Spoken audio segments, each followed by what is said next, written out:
வணக்கம் உறவுகளே, மகிழ்ச்சியான காலை வணக்கம். அப்புறம் நான் இன்னொரு விஷயம் மெயினா சொல்லிடுறேங்க. நான் பேசுறது கண்டிப்பா அறிவுரையே கிடையாது, சரியாங்க? யாருமே அறிவுரை யாருக்கு சொல்லணும்? அறிவு இல்லாதவங்களுக்கு தானே. எல்லாருக்குமே அறிவெல்லாம் நிறைய இருக்கு. யாருமே எங்க குழந்தைங்க கிடையாது இல்லையாங்க?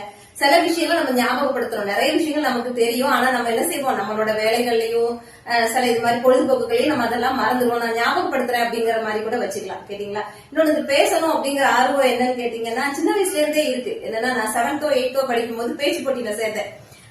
அது இந்த இடத்துல கண்டிப்பா சொல்லணும். முதல் லைன் கூட இன்னும் ஞாபகம் இருக்கு. என்னன்னு கேட்டீங்கன்னா, நெற்றிக்கண்ணை திறப்பினும் குற்றம் குற்றமே என்ற நக்கீரர் பரம்பரையில் வந்த ஆசிரியர் பெருமக்களே, இதுதான் முதல் லைனா வந்துச்சு. கேட்டீங்களா?